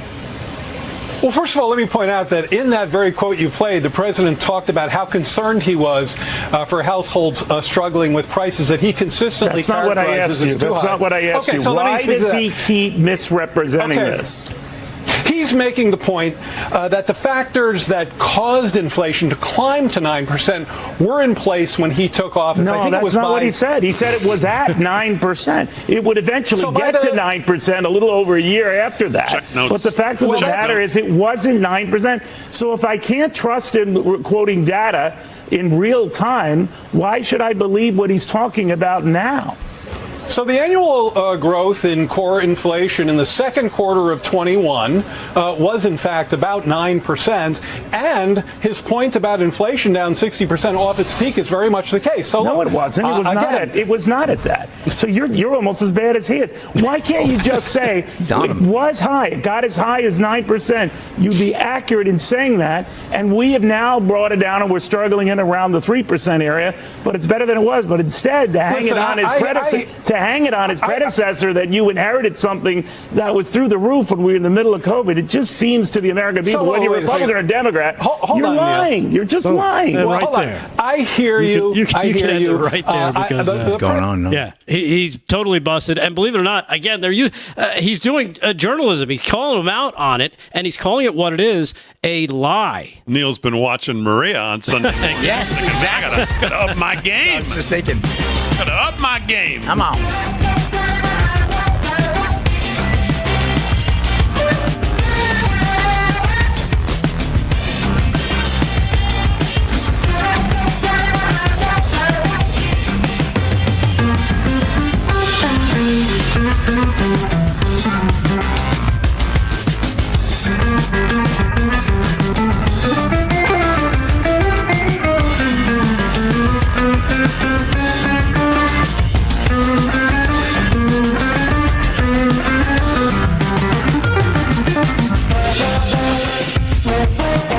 Look at this. Look at this. Look at this. Look at this. Oh. Rangers are flying. This is a big character build for them. They'll win this game. You know what, though? I don't think it would have mattered. No way they're going to lose Game 7 in the Garden. Carolina wasn't going to beat them. Yeah, I couldn't see it. But then I'm telling you, they're going home. They're flying home with a win. Well, look at this. They're just walking around them. They won last game. They lost 3. They lost 3. They were up 3-0. Now it's 3-3. They lost 3 in a row. It's 3-2. No, the series. They were up 3 games to 2. They lost 2 in a row. Well, we had them losing this one. Right. Yeah. For them to come back. No, I said if they. No, what I was saying is if there was a Game 7, no way the Rangers would have lost. Oh, that was close. You see that? Look at the Garden. Those idiots are there tonight in that dump. Oh, man. I mean, I love the Garden, but the city itself. MAGA Square Garden. You can't You can't have it both ways. I know. Yeah, I love this. I love the exciting. Garden. I mean the city itself. Garden's exciting. But we had season tickets. No, to the for Naga Rangers Square for years. Garden. You did? Yeah, my stepfather. And but the seats are crazy. The last Knick game I went to cost me $2,000. That's nothing. $22,000 for courtside seat. I talked to my friend. It's insane. $22,000 for the last game. So stupid. So bad. Where's tomorrow? Tomorrow night's in Indiana. Yeah, we paid $4,000 for the home games for years. I had Knicks seasons. I shared them with a buddy. We bought him the season before LeBron James was a free agent. We thought maybe he'd come to the Knicks. Yeah. It would be worth a fortune. So we bought him for a season, and couldn't even make our money back on him. Couldn't even sell the games we didn't go to. We got rid of them. We were in Of course, midsection, we never came to New York. like in the twos at center ice, and they were like between $2,000 and $4,000 a year forever, and then they just went like. Phew, and who would have thought dropped this them. year? What happened? Same, we had Yankee Stadium Sunday plan. I would have had to hold them for 15 years. Yeah, the Knicks My actually. family had Yankee Stadium Sunday plan for like 13 years. Yeah. And then the new stadium, they put them in the bleachers in left field, and it was crazy. Vancouver. So they didn't do it. Yeah, I know. My last Yankee about game, that. I've been thinking about that. $600. It's crazy. It's crazy. It's crazy. You can go to Bermuda for like 4 days. Yeah, it's crazy. I wonder if Boston. Well, the Knicks are going to have to play Boston if they get by because Boston cleaned up last night. But what's going to happen with the Boston Bruins? Are they going to beat Florida? I don't think so. I think Florida. They were the wins that. second best team in the league. How would they not beat Florida? Florida. So, Stanley Cup okay, finalists last year. a lot of people in the chat What chat? say they're having problems with their computers and their phones. Dog? Then you're onto something. really? Last year. Oh, There's a whole trail I'm going out to bring there. that up.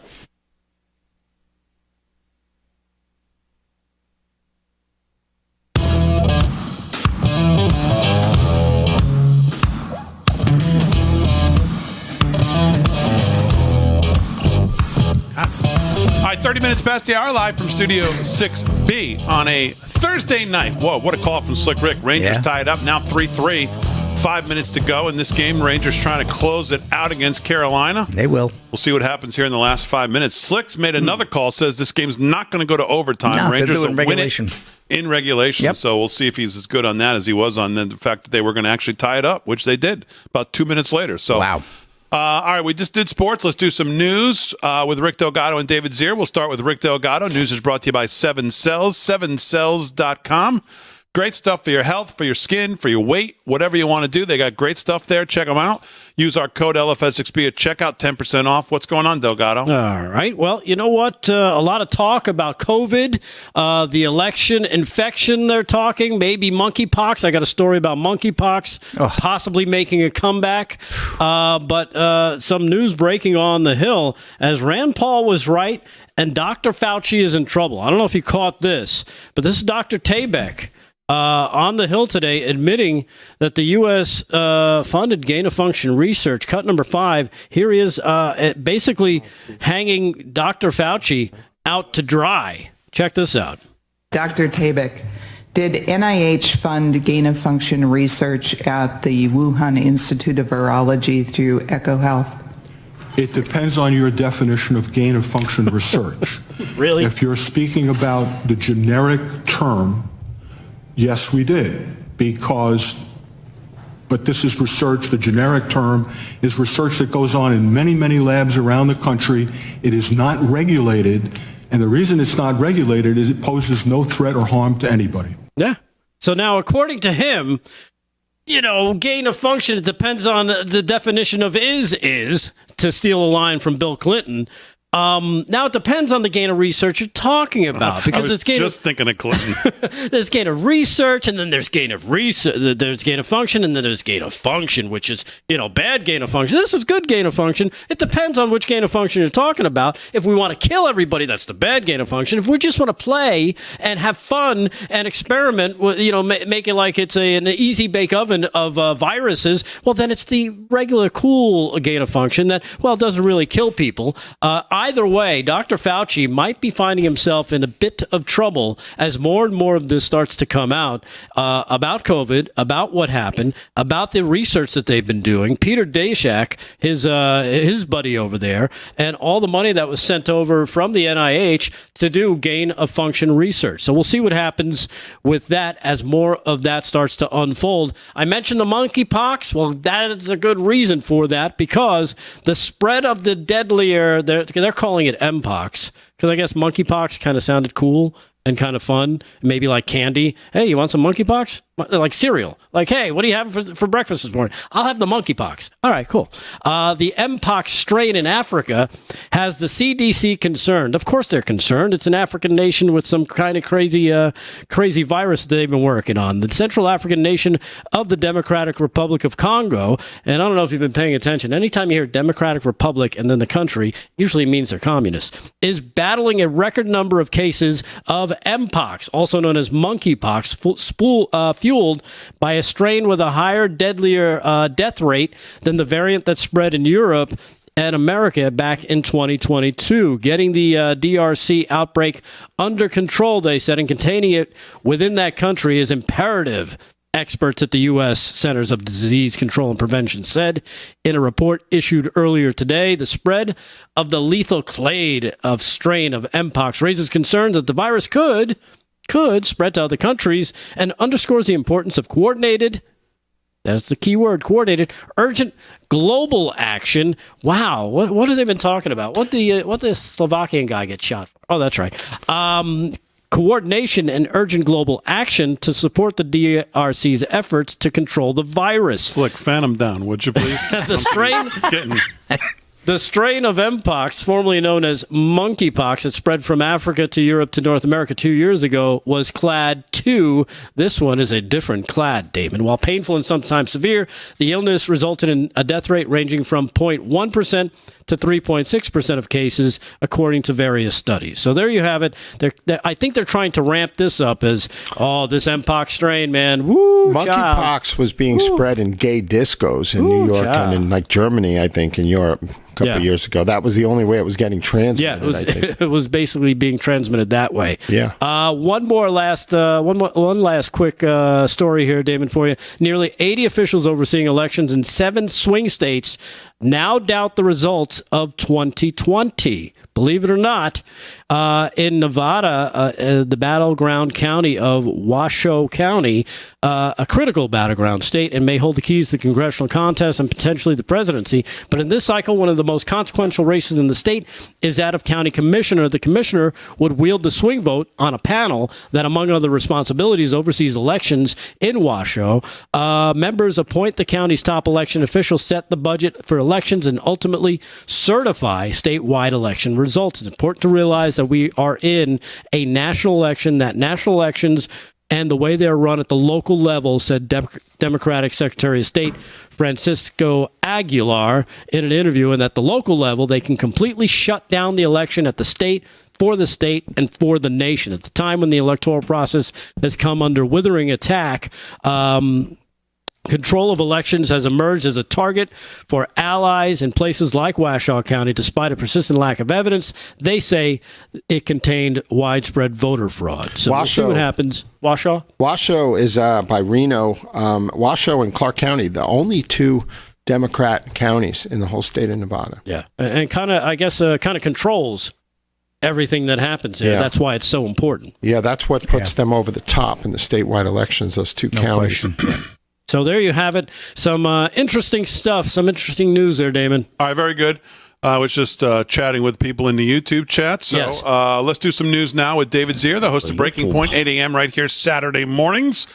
Mr. Zier, what's going on? Well, people are agreeing with me online, YouTube live chat. I've seen a lot of it. That they're having problems with their computers and their phones, too, over the last week or 2, more than normal. So we'll see if that has anything to do with the solar storms or flares or so, and anything else. Yeah, don't download the Zier virus. Yeah, you don't want that. It's worse than monkeypox. It's worse. I got a couple of quick clips for you here. I have 4Giada Blow. He is a rapper. Bless you. Cut number 7. 4Giada Blow at the Wildwood Rally. I caught up with him first thing in the morning coming into the rally. Check it out. Hey, good morning, everybody. We are on the boardwalk, Wildwood, New Jersey. Big Trump rally coming. Epic turnouts expected here. And we run into 4Giada Blow. What's cooking? What's up, man? We're out here in Wildwood. Look, people been camped out all night. It's 7, 8 o'clock in the morning. There's people out here already buying merchandise, seeing flags going up and down the street. You know, Mayor MAGAville's out here repping our boy Trump. he's gonna be the next president. I got the exclusive Trump kicks on today. I don't know if you can see them. Oh, those are great. See them yet? Check them out. They're crazy. Awesome. Awesome. Real things. There's the real ones, my brother. Yeah, everything he's got the real ones. I got the real ones to see the real president today. I need to get one of those. Did you get me one? Who does he do? Forgiato Blow, he has the new, he's a big Trumper. He calls himself Trump's nephew. He has a new rap song called Black MAGA. Come on, nephew. And his album's called The Mayor of Magville. It came out in April, I think, his latest song. Really nice MAGA guy. Square Garden. We see him around for years. Did he do music before Trump and all of this? Yeah, he got together with a lot of rappers like Jason Levy and all these guys, and they're very talented, and it's wholesome music. These guys walked away from that thug life, and they found that, like Jason Levy told me in an interview at Turning Point last year, he was living in sin. And he found God. He was sick of it. And these guys have a positive message, and it's still rap, and it's still kind of cool for the young people. But really nice guy. Always takes the time out. And I have a couple of more videos. I have one more video I can fit in this segment. Maybe do the other one on the way back. I have Zach DeAngelis from Wildwood Rally. And that is cut number 8. Zach DeAngelis on the boardwalk in Wildwood, New Jersey. Zach DeAngelis with us, Vietnam War veteran. How are you? Thank you for your service. We don't hear that too much, but we appreciate it. And we want to make this country strong again. Yeah, how does it make you feel when you see these college protests going on? Are these kids spoiled, entitled? What's happening? It's disgusting the way our country, we got to get our country back. Yeah. And if this other guy gets in there, we're done. Let me ask you a question. You go to the VA? Yes, sir. Were things better with the VA under Trump? Definitely. Everything was. The economy, gas, people. There was no fighting, robbing, stealing. This country's torn apart. Biden's dividing our country. Yeah, but other than that, right? Get it strong again. Yeah. Our country needs help, and it's up to the younger generation to bring it back now. Wow. So tell me about where did you come from today? Hamilton, New Jersey. Yeah. And you're impressed by the size of this crowd here? Very impressed. Yeah, it's kind of well, they know what Trump did before. Yeah. And they know what he's going to do. You feel like the momentum, right? Hopefully, yes. It's all, we need the young people to take over, get the momentum, vote for somebody that'll do something for our country. There was a point in September of 2016 when I was driving back from Ohio to New York. Every farm in Pennsylvania had a Trump sign. I kind of feel that way now, that there's that momentum going. Well, Hamilton is a farm country. Yeah. And they're honest, hard-working people. And he's for hard-working people. And he'll make our country great again. Yeah, and they're getting double whammy, right? Because if you're a farmer, you're paying double, triple for fertilizer, diammonium phosphate, right? It's so expensive. Fertilizers, everything. Taxes in the country, gas. The gas isn't cheap. Yeah. Food. And housing, the interest rates on houses is outrageous. And you're retired, right? So you're on a fixed income? Yes, sir. It's got to be much harder today. It's nothing easy anymore, but I love my country, and I'd fight all over again for it. All right, everybody. Zach DeAngelis. Always a veteran. Once a veteran, always a veteran. Right. Stand tall and proud. Thank you so much, Zach DeAngelis from Hamilton, New Jersey, and we'll see you on the ground out there at the rally, all right? Thank you very much. Thank you, Zach. Yeah, great people again on the ground on Breaking Point on Saturday at 8 a.m. I will be playing the rest of my interviews that I did at the Wildwood Rally, and was really just really epic. I got Christine Serrano-Glassner running in the Menendez seat, or for that seat as the Republican. I've got Mark Serrano, who's a RAV favorite. We have Scott Lebedo, which I played the other night, veteran Zach, Bernie Kerrick, Congressman Jeff Van Drew. So I'll be bringing you more, and I got one more video for you before the end of the show. All right, very good. I was just looking up Forgiano Blow on YouTube because I just wanted to hear a little bit of what this is, what this sounds like. Good luck. No, listen, these guys made a lot of money. I think I got some. Let me hear They're this. very friend. popular. It's clean, right? Is it clean? Yeah. Well, we'll just take our chances. I guess you'll find out. Should run your business. I wasn't born last night, but something about this president just ain't right. I wasn't born last night, but something about this president just ain't right. Would you let Joe watch your kids? I need to know her. Hey, this is my new favorite song. Run your biz? I need to know her. On the phone with Big Trump, he flying Air Force One. You ain't seen the pet as clean since Air Force Ones. We the Trump Latinos, the new Black Beatles. And every hit we drop is a switch like a free throw. Red Wade, Cowabunga, go I love this. November 5th, landslide, we're about to Sounds good. Yeah. You gotta stop him. Let's take it right out to commercial. Come on. Nah, he ain't no Brady. Ever seen the president that shits his pants with Aries? He depends on the pens, America, bury him. Patriots, we depend on pens to write his name on the ballot if they cheat us again. I wasn't born last night, but something about this president just ain't right. I wasn't born last night, but something about this president just ain't right. Would you let Joe watch your kids? I need to know her. Hey, would you let Joe run your biz? I need to know her. I got a question for you. Where's Biden done for you? How many Democrats does it take to fix the problem? I don't Let's go. know, cause they never solve. Gotta come together. You gotta add the visual. Do you want to see the other video? Get him on. Come on. They've got Joe. Would you let Biden? Would you let Joe watch your kids? Yeah, this is MAGA Black. Listen to this. Black, white, and brown, black, white, and blue. Stars on the flag. Yeah, that's for you. I wasn't born last night, but something about this president just ain't right. That hook. I wasn't born last night, but something about this president just ain't right. I can't pause it. Watch your kids, I need to know her. Hey, would you let Joe run your biz? I need to know her. Hey, before you go vote November 5th, go grocery shopping. Right. Fill up your gas tanks and pay your bills. Vote with your And remember checkbook, who baby. made it so expensive. That's what I tell people when I talk to Donald them. J. Trump. I guess I'm MAGA. Vote with that checkbook. Oh my God, I love that. I love that hook. This is the new song. Well, we can't. Let me play it over here so we can hear it. What? Which one? Go to Black MAGA. I got it. Put Washington Examiner and then 4G No, out of blow. I got it right here. Okay. It's on the YouTube. It's on the YouTubes. It's on the YouTubes. Oops. Yeah. Hairy ears. Hey, it's There real he is. Trump supporters out here, you feel me? We ain't robbing nobody on this song, baby. Salute that boy, you know, we coming in, we coming hard, we going tough. Oh, that's my friend Greg Lesnovich in the video. Oh my God. Why is this thing so slow? No, my computer. No, my computer's doing what Zier said. He's kissed it. Yo, what the hell's going on? Yeah, that's my president. Let's go. Donald Trump, yeah, that's my president. Hey, Donald Trump, yeah, that's my president. For real. Black MAGA, Black MAGA, Black MAGA, Black MAGA, Black MAGA, Black MAGA, Black MAGA. Yeah, I know all those guys in the video. It's Yeah, that's funny. my president. The other guy's called name is Egypt Jones. Come on. Seen a black patriot, yeah, we exist. The Democrats use my color just to stay rich. Indict my president, you might as well indict me too. Call me your Uncle Tom, but really what Obama do? Not a damn thing, Trump was just that Chick-fil-A. Taking flicks with my people, he really showing face. Hey, Joe Biden, yeah, I really wanna taste some. Poor kids is just as talented as white kids in this country. 3.6 million black kids in Should start poverty. him save that game because he made a save at 4-3. That was incredible. We should make them vote at the game. I love it. Yeah, I mean at I wonder if I 3-2. can be he one made of a the great videos. save too. 3-2. How about Chris Kreider? 3 goals in the third period. That's amazing. He had 3 goals in 9 minutes. Chris Well, that's Kreider. a.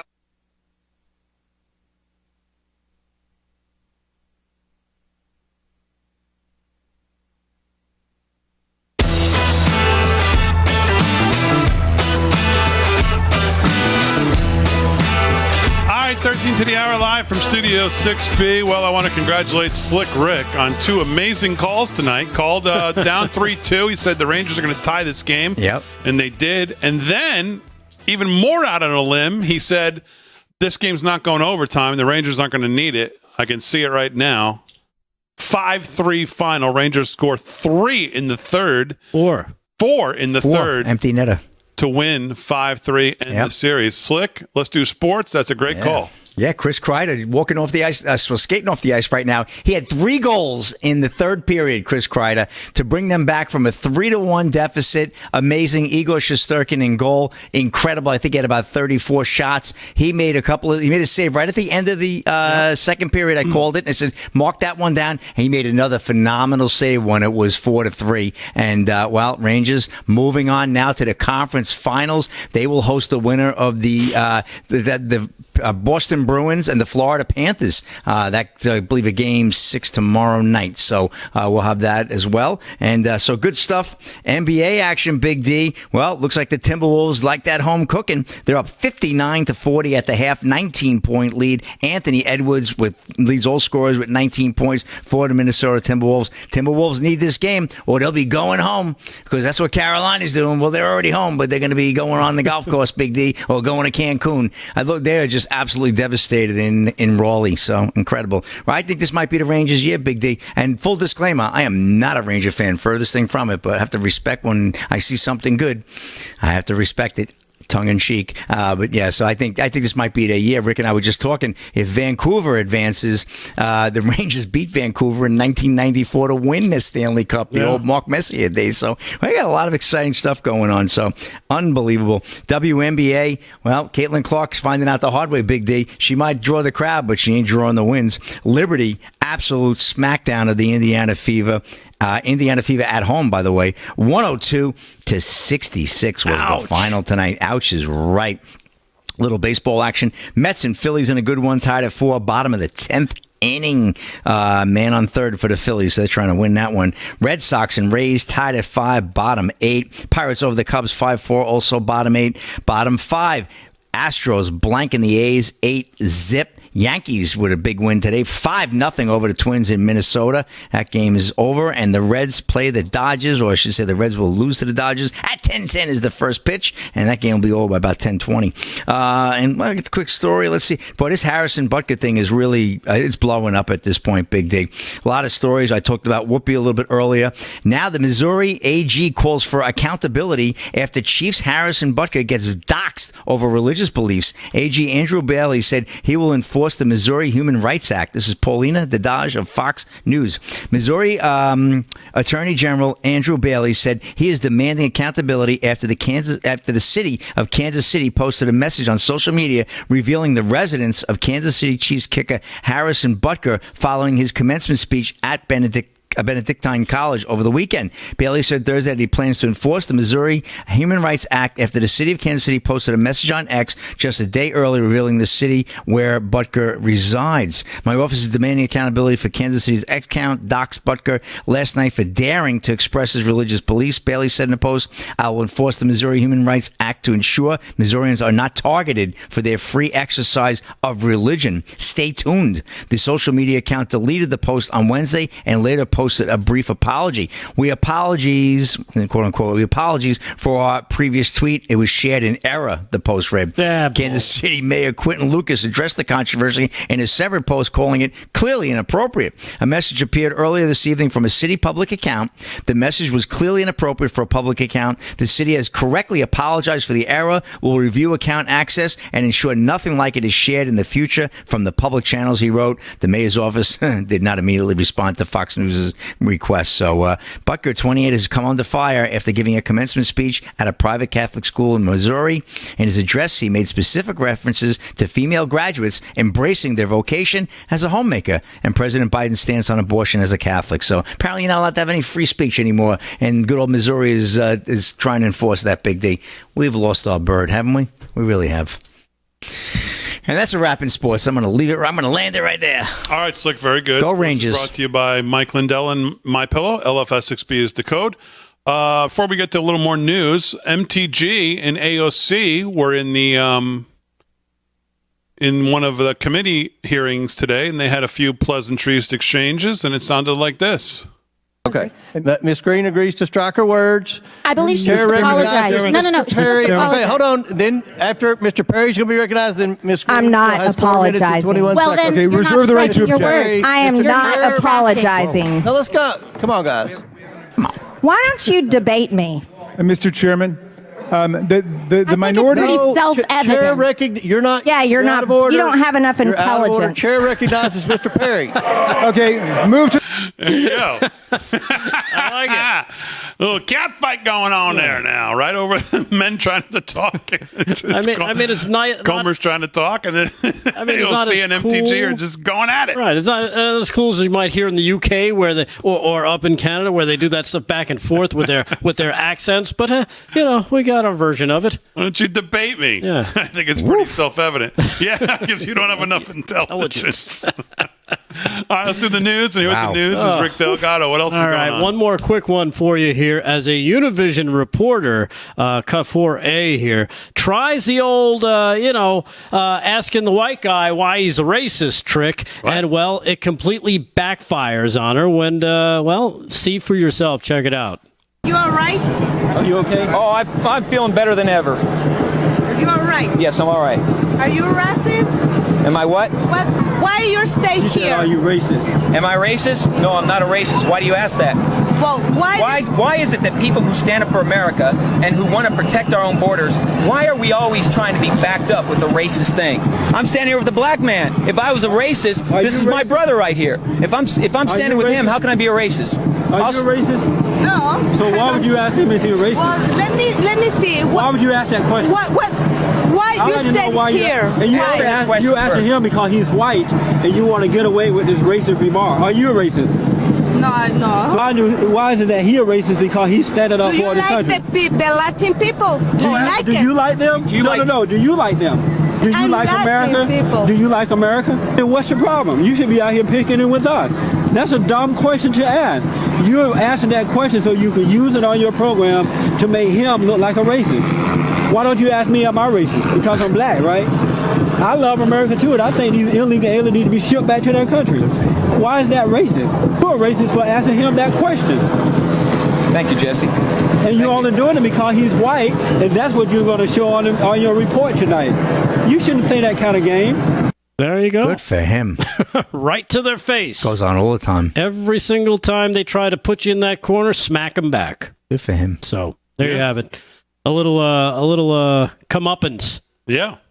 For the racists from Univision. Yeah, and that's, that's what these people did. That's why you have nothing but disdain for these people. I don't know how old that clip is. It doesn't matter because they're all the same. This is the joke about Dana Bash and Jake Tapper, that they're going to be somehow moderate. They're going to ask questions like they're nonpartisan. It's a joke. It's a joke. All these people come in with their agenda to fit their ideology, and that's what they ask questions based around. And that's it. What were you going to say, David? Nothing. I just had some new numbers on crime in New York City for you. Oh, okay. Go ahead. We got 30 seconds. Well, while Bragg is doing all this stuff in the trial and all the cops dedicated to it, 109,000 prosecuted arrests in 2023 resulted in an imprisonment rate of less than 7% in New York City. And most of these things get pled down. A guilty plea rate of 88% get pled down. In the front door?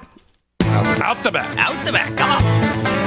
All right, as always, we salute our military, active, inactive, police, firefighters, first responders, all emergency personnel.